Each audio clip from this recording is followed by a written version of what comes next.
नमस्कार. आजच्या व्हिडिओमध्ये मी तुम्हाला नवरात्रीच्या उपवासाबद्दल संपूर्ण माहिती सांगणार आहे. त्यामध्ये हा उपवास कसा करावा, या उपवासामध्ये काय खावे, काय खाऊ नये, काय खाऊन उपवास सोडावा, उपवासादरम्यान महिलांनी कोणते नियम पाळावे, अशी संपूर्ण माहिती मी तुम्हाला सांगणार आहे. यंदा शारदीय नवरात्रोत्सव 15 ऑक्टोबर 2023 पासून सुरू होत आहे. ते 23 ऑक्टोबर 2023 पर्यंत चालेल आणि 24 ऑक्टोबरला विजयादशमी म्हणजेच दसरा हा सण साजरा केला जाईल. नवरात्रीला प्रारंभ झाल्यावर आपण नवरात्रीचे 9 दिवस उपवास करत असतो. काही जण 9 दिवस उपवास करतात, तर काही जण फक्त उठता बसता उपवास करतात. तर सर्वात आधी आपण उपवास म्हणजे काय आणि उपवासाचा खरा अर्थ काय हे पाहूया. तर उपवास म्हणजे विश्वास ठेवणे, म्हणजे काहीतरी संकल्प घेणे, काही चुकीचे काम करणार नाही, 9 दिवस काहीच खाणार नाही, फक्त देवीच्या सानिध्यात राहील, तिची आराधना करेल, तिच्या छत्रछायेखाली राहील आणि तिच्याच मंत्रांचा जप करेल. आणि तसेच तिच्या नियमांचे पालन करून फक्त 9 दिवस नाही तर संपूर्ण जीवन ते आचरणात आणेन. यासाठीच उपवास करतात आणि अखंड व्रत करतात. उपवास म्हणजे कमीत कमी व सात्विक पदार्थ खाणे हे असतो. नवरात्रीतील उपवास म्हणजे हा देवीसाठी केलेल्या त्यागाचा छोटासा भाग. म्हणजे आपण या उपवासादरम्यान काही सुख सुविधांचा त्याग करत असतो. तेव्हा खऱ्या अर्थाने आपण कुठल्याही देवीच्या जवळ जात असतो. त्यासाठी या उपवासादरम्यान काही गोष्टींचं, काही नियमांचं पालन अवश्य करावं. त्यामुळे तुम्हाला व्रताचं संपूर्ण फळ मिळेल. उपवास म्हणजे सतत देवाजवळ राहून देवाचं चिंतन, नामस्मरण करणे, स्तोत्र, मंत्र जप करणे, हाच उपवासाचा खरा अर्थ आहे. उपवासापेक्षाही उपासनेला जास्त महत्त्व द्यावे.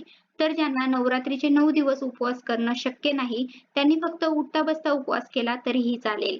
उठता बसता म्हणजे नवरात्रीच्या पहिल्या दिवशी आणि नवमीच्या दिवशी ह्याला उठता बसता उपवास म्हणतात. म्हणजे पहिल्या माळीला दिवसभर उपवास करायचा आणि दुसऱ्या दिवशी जसं आपण नेहमी भाजी-पोळी खातो अगदी त्याचप्रमाणे खायचं. किंवा काही लोक अष्टमी आणि नवमीला उपवास करतात. तर तुम्ही तसं पण करू शकता. प्रत्येक घरात एकतरी स्त्री हे नवरात्रीचे व्रत करत असते. आता बऱ्याच जणांना प्रश्न पडतो की घरातील सर्व लोक उपवास करू शकतात का? तर हो, सगळ्यांनी उपवास केला तरीही चालेल किंवा कोणी एकाने केला तरीही चालेल. तुमच्या कुटुंबामध्ये परंपरेनुसार जी पद्धत आहे त्यानुसार तुम्ही करू शकता. आणि जरी घरात एकाने उपवास केला असेल तरी बाकीच्याने सुद्धा घरामध्ये मांसाहार, मद्यपान, धूम्रपान पूर्णपणे टाळावे. या नवरात्रीच्या दिवसामध्ये तुम्हाला चुकूनही मांस, अंडी यांचं सेवन करायचं नाहीये. कारण या दिवसांमध्ये सूक्ष्म स्वरूपात का होईना आपल्या घरामध्ये देवीचा वास असतो आणि आपण तिची नित्यसेवा करत असतो. कुळाचं रक्षण करण्यासाठी आपण कुलदेवीची या दिवसांमध्ये सेवा करत असतो. त्यामुळे या दिवसामध्ये तुम्हाला मांसाहार पूर्णपणे वर्ज्य करायचा आहे. काही जण नवरात्रीत खूप कडक उपवास करतात, पण शरीराला त्रास देण्यापेक्षा आपल्या शरीराला सहन होईल अशा पद्धतीने आपण उपवास करावा. शरीराचे कोणतेही हाल न करता शरीराचे रक्षण करूनच आपण उपवास करायचा आहे. फक्त जास्त अन्न ग्रहण न करता शरीराला जेवढं आवश्यक आहे तेवढ्या गोष्टी ग्रहण करून आपण उपवास करावा. या उपवासाला भगर चालते, फळे चालतात, भेंडीची भाजी सुद्धा या उपवासाला चालते. त्यामुळे असे पोषक द्रव्ये घेऊन तुम्ही उपवास करू शकता. हे उपवास करताना आहारासाठी अत्यंत योग्य पदार्थांची निवड करणे गरजेचे आहे. काही जण साबुदाणा खिचडी आणि बटाट्याचा वापर जास्त प्रमाणात करतात. हे तर उपवासाला चालतात, पण हे पदार्थ पचायला बऱ्यापैकी जड असतात. ते आपल्या जठराग्नीला मंद करतात. त्यामुळे शक्यतो असे पदार्थ खाणे टाळावे.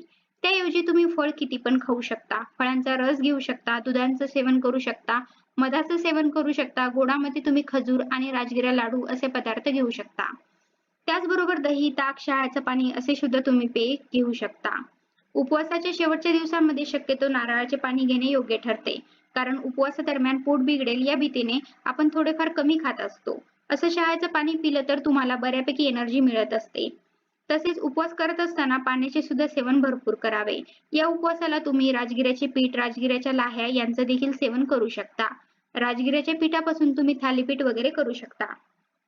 ज्यांना अगदीच खूप जास्त भूक लागत असेल त्यांनी भगरीच्या पिठाची भाकरी म्हणजेच याला आपण दशमी असे म्हणतो, ती देखील खाल्ली जाते. त्यासोबत भेंडीची भाजी, राजगिऱ्याची भाजी, लाल भोपळ्याची भाजी तुम्ही खाऊ शकता.